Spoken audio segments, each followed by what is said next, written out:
preciso que tu entendas, tá? A Revolução Francesa é um modelo de revolução.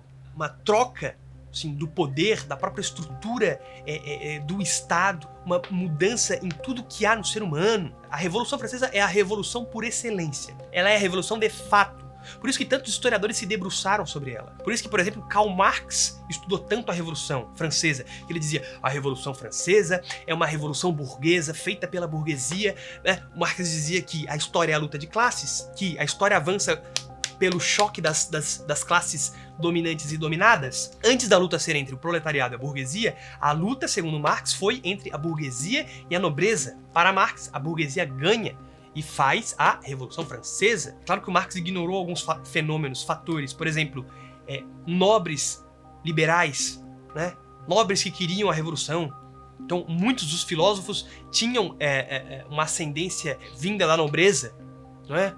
Padres católicos que apoiavam a revolução, por exemplo, uma coisa esquisitíssima. Então, a situação estava complexa, complicada, e surgiam burburinhos de que, diante da crise econômica que a França estava engalfinhada, o rei deveria convocar os Estados Gerais. Os Estados Gerais seriam uma espécie de uma grande Câmara de Deputados. Daí, dessa divisão dentro da reunião dos Estados Gerais, a gente tem o conceito moderno de esquerda e direita.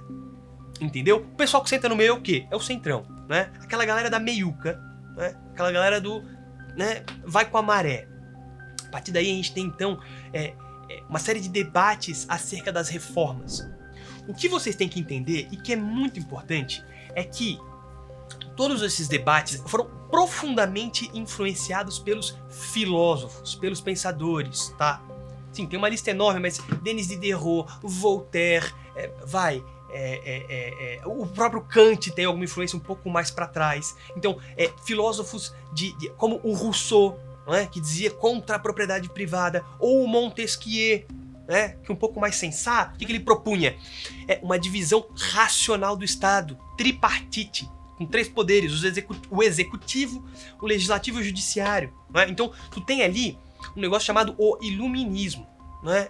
A classe dos ilustrados, aqueles sujeitos que se propõem a pensar sobre o Estado de maneira racional e que entendem que a razão é a coisa fundamental para tu teres uma sociedade devidamente organizada e não uma sociedade de despotismo. Bom, na Revolução Francesa, olha que coisa curiosa, tá? Os revolucionários usam a guilhotina. Ela é um mecanismo, não é? Você puxa a corda e cai uma grande, pesada, né, lâmina transversal que corta a sua cabeça. A ideia é que a guilhotina seja um meio de execução mais racional, né, até mais compassivo com o morto. Então, vejam, a guilhotina é um símbolo desse racionalismo iluminista posto, não é, às suas últimas consequências revolucionárias. Porque ela é a razão que os iluministas tanto prezavam, né? As faculdades da razão, porque a razão em primeiro lugar, não é?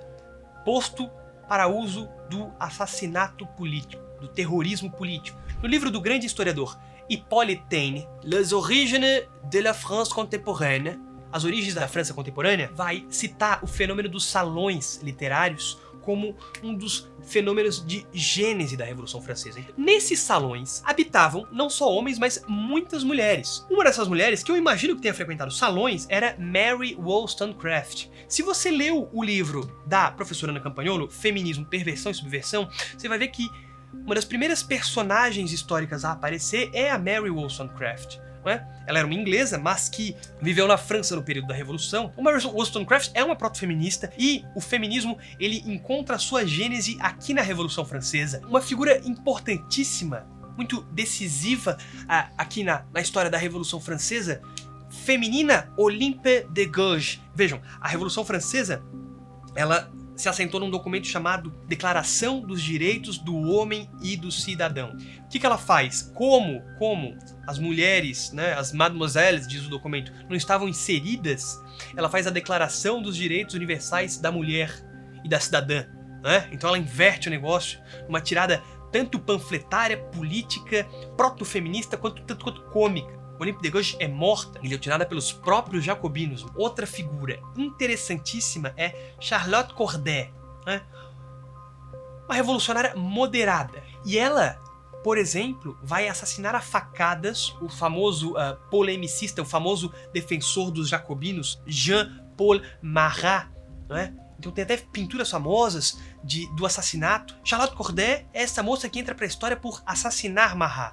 Ela pensa, essas ideias dele são tão intoleráveis que ele deve ser morto. Percebam, convulsão social, revoltas populares, confusões. Vejam, a gente tem a marcha, não é, das mulheres a Versalhes. Então, em dado momento, quem marcha até Versalhes vai bater na porta de Maria Antonieta, não é, e exigir comida, são mulheres. Então a gente tem uma presença feminina nessas discussões políticas do período. A própria Maria Antonieta é uma figura interessante, controversa, muitas vezes caricatural da Revolução Francesa. E aí o povo marcha até Versalhes, exige comida de Maria Antonieta, e ela diz, não tem pão? Como um brioche. Né? Ou seja, meio insensata, meio aquela figura que não sabe nem o que está acontecendo fora do castelo de Versalhes. A gente não sabe se ela disse isso também, tá? Mas é um caso que se conta para pintar Maria Antonieta como essa figura insensível, não é? Inconsciente do que está acontecendo fora do castelo. Então vejam, o caldo começa a entornar, os revoltosos em Paris marcham e tomam a Bastilha, não é? A Bastilha era o tal do símbolo do poder real. Quem está preso lá dentro? Marquês de Sade, o grande pornógrafo, o grande tarado da Revolução Francesa, o grande maluco daquele período. De certa maneira, houve uma primeira revolução sexual na França revolucionária.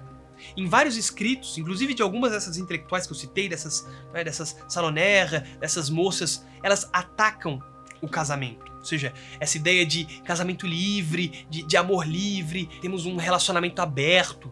Isso esteve em moda na França revolucionária. A libertinagem sexual propagada, por exemplo, por Marquês de Sade, existe toda uma corrente de ataques ao matrimônio. Depois, como é que Napoleão vai fazer com isso aí? Ele vai criar o casamento civil. Percebam, o matrimônio foi uma das principais vítimas, não é, da Revolução. O matrimônio, a sacralidade do casamento. Emil Ludwig, grande historiador alemão, escreve uma biografia de Napoleão. E lá eu encontrei um caso curioso. Napoleão, em dado momento, suspeitava que estava sendo vítima de adultério. E ele escreve uma carta a um dos seus generais, e o seu general diz o seguinte: essa coisa de fidelidade matrimonial ficou antes da Revolução. A gente mudou tudo. A gente mudou, né, toda a estrutura da humanidade, a sociedade, a economia, a religião. Você está apegado a uma coisa do passado. Agora, na Paris moderna, revolucionária, ninguém é mais de ninguém. O homem que botou a Europa de joelhos, não tinha sequer acesso à fidelidade da sua esposa. Continue aprendendo sobre feminismo gratuitamente, assistindo a nossa aula espetáculo disponível no YouTube. Uma análise sobre a história das mulheres usando a música popular brasileira. Uma aula com mais de 1 hora de conteúdo. E se quiser ir mais longe, você pode estudar conosco fazendo a sua matrícula no maior clube antifeminista da América Latina, por um preço inacreditável e mais de 60 horas de curso. Acesse o site e saiba mais.